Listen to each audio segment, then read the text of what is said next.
Hello everyone, welcome to my YouTube channel being the best teacher. आज की इस video में हम unit 3 childhood and growing up से करेंगे।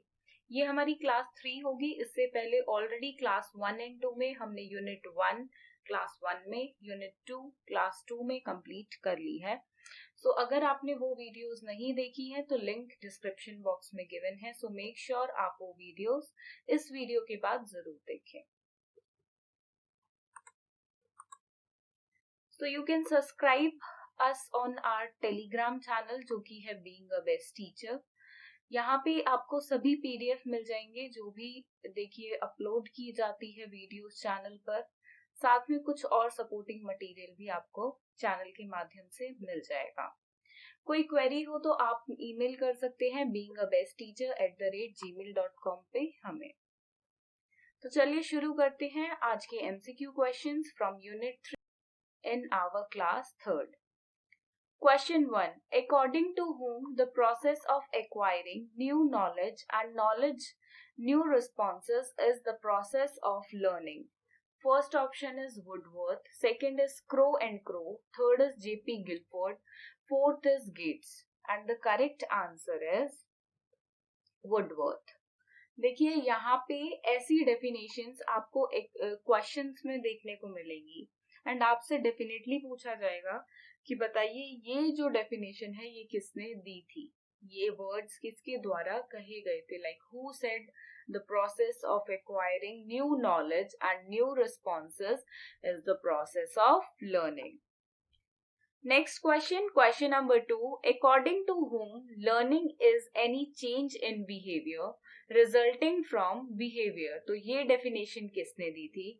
Woodworth, Crow and Crow, J.P. Guilford या Gates? तो ये definition दी थी J.P. Guilford ने। देखिए ऐसी बहुत सारी डेफिनेशंस हैं and definitely MCQ type exams में आपको वो सभी अपने माइंड में डालनी पड़ेंगी कि एटलीस्ट आप डेफिनेशन से कोई एक वर्ड पिक कर रहे हैं, पूरी डेफिनेशन लर्न करने की जरूरत नहीं है। Like behaviour resulting from behaviour, ऐसा कुछ कहा था J.P. गिलफोर्ड ने। अगर आप कुछ वर्ड्स पिक कर लेते हैं, पूरी जो भी डेफिनेशन पर्टिकुलर जो भी इंडिविजुअल है उन्होंने दी थी, तो ऐसे में आपके लिए इजी हो जाएगा एमसीक्यू क्वेश्चंस में डेफिनेशंस को पहचानना।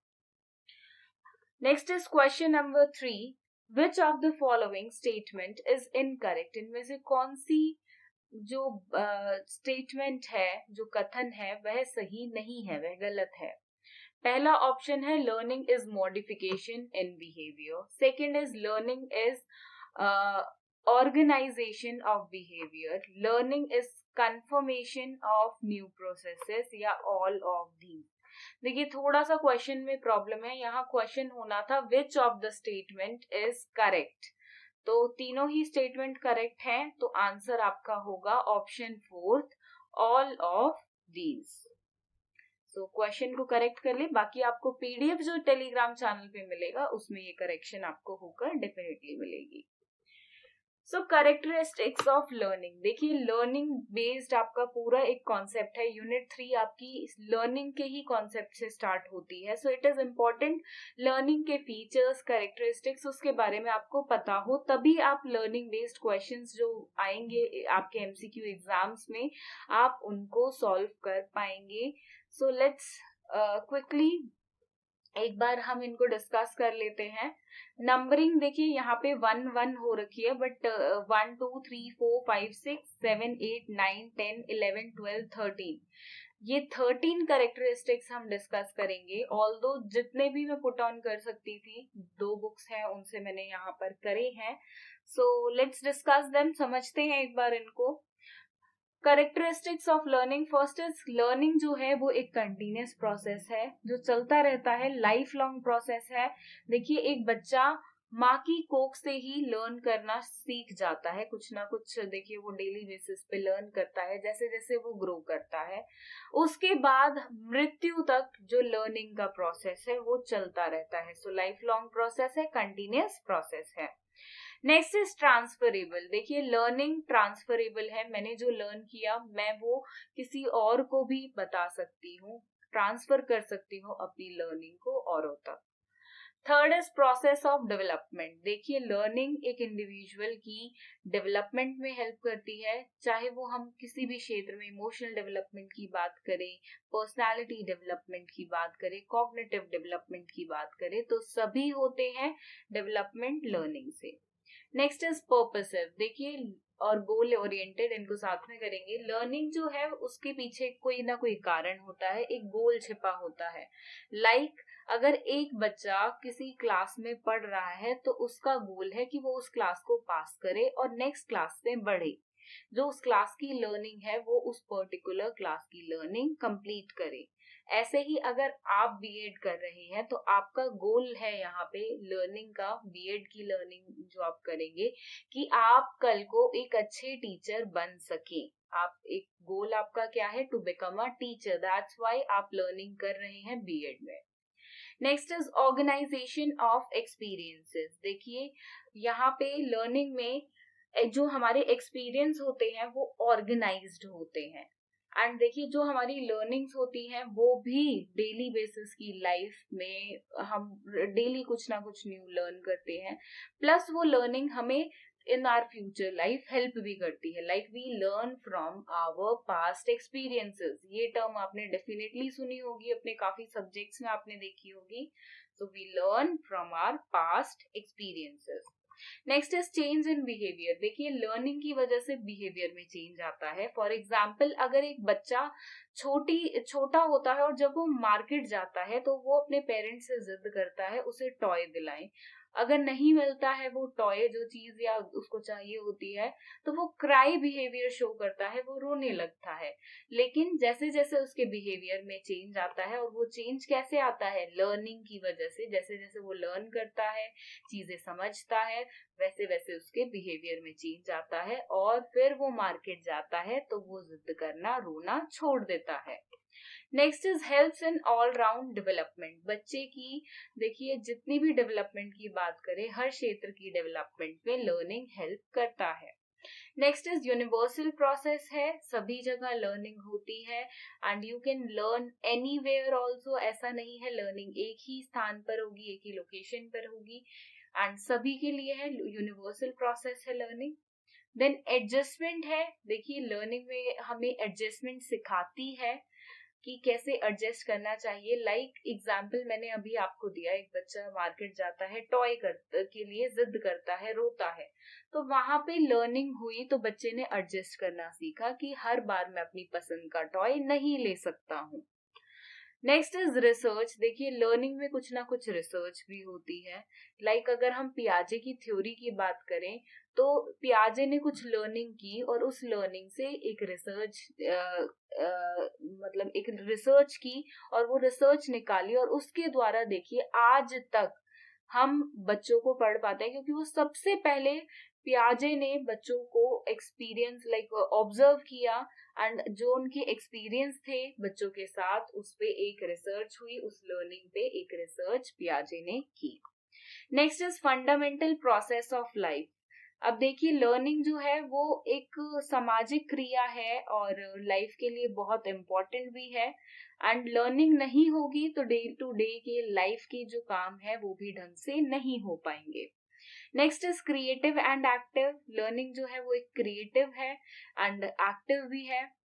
डेफिनेटली देखिए आप लोगों को देखेंगे तो सबकी लर्निंग में एक क्रिएटिवनेस होती है, प्लस एक एक्टिव क्रिया है। लर्न मतलब आप हमेशा करते रहते हैं, ऐसा नहीं है एक टाइम पे ये स्टॉप हो जाएगी, इनएक्टिव हो जाएगी, ऐसा नहीं है, एक्टिव है। बर्थ टू एंड, जब तक मृत्यु नहीं हो जाती है तब तक ये चलती रहती है। आगे देखेंगे question number 4, which learning is also known as abstract learning. तो किस लर्निंग को हम एब्स्ट्रैक्ट लर्निंग भी बोलते हैं, तो वो हम बोलते हैं कंसेप्चुअल लर्निंग को। Next is question number 5, what is implicit knowledge.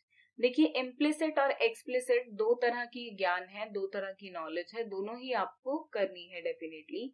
First is it is a knowledge which cannot be expressed, explained or described through oral or written communication. Second is knowledge based on sense organs. Third is both 1 and 2. Fourth is None of these. And the correct answer is option 1, that it is a knowledge which cannot be expressed, explained, or described through oral or written communication. Next question is question number 6. Who propounded the classical conditioning theory of learning? Skinner, Pavlov, Piaget, or Vygotsky? And the correct answer is Pavlov.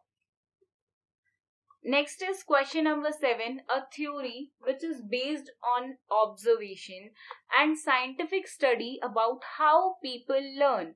This theory, इस theory को हम क्या बोलेंगे? Constructivism, assumption, grouping, reflection. इसको हम बोलेंगे constructivism, रचनावाद. Next question, question number 8. Dash is such a process in which the child takes the help of earlier learned strategies or mental processes. First option is adaptation. Second is environment. Third is assimilation. Fourth is accommodation. And the correct answer is assimilation. Assimilation is such a process in which the child takes the help of earlier learned strategies or mental processes. Coming to next question, question number 9. Discovery learning concept was given by whom? Jean Piaget, Jerome Bruner, Skinner, or Vygotsky? And the correct answer is Jerome Bruner. Discovery learning. Next is question number 10. What are the basic building blocks of intelligent behavior? First is constructivism. Second is assimilation. Third is adaptation. Fourth is schemas. Building blocks of intelligent behavior. The correct answer is schemas. Question number 11. Operant conditioning theory was propounded by whom? किसने दी थी आपकी operant conditioning theory? So वो दी थी Skinner ने. Now next question is, a teacher should maximize comparison belonging to certain cultures. Next is promote students belonging to certain cultures. Then make cultural differences and diversities among students, या communicate that she respects and values all cultures in the classroom. देखिए यहाँ पे अगर आप first, second और third option की बात करेंगे तो तीनों ही नकारात्मक ऑप्शंस हैं, आपके नेगेटिव ऑप्शंस हैं. सो नेगेटिव आंसर कभी भी नहीं होगा, पॉजिटिव ही होगा, जो कि है आपका सिर्फ option 4. And that is the correct answer. Now question number 13. At the pre-primary stage, reading aloud while writing is given importance. This is based on which theory of learning? First is trial and error. Second is conditioning. Third is insight. Fourth is imitation. And the correct answer is conditioning. Next question. Constructivism as a theory focuses on the role of imitation, emphasizes the role of learner in constructing his own view of world. Third is emphasizes on memorizing information and testing through recall. Fourth is emphasizes on the dominant role of the teacher. And the correct answer is option 2. Emphasizes the role of the learner in constructing his own view of the world. Now question number 15. Which of the following statement is true about learning? इनमें से कौन सी statement learning के बारे में सत्य है, सही है? First is errors made by children indicate that no learning has taken place. Second is learning is effective in an environment that is emotionally positive and satisfying for the learners. Third is learning is not affected by emotional factors at any stage of learning. Fourth is learning is fundamentally a mental activity. जो statement सही है आपको वो पहचाननी है. And the correct statement is option 2. Learning is effective in an environment that is emotionally positive and satisfying for the learners. Next is question number 16. Long term memory is through learning by reading, learning by listening, learning by multi-sensory organs, learning by visualizing. कैसे हमें, देखिए अगर हम बात करें long term memory,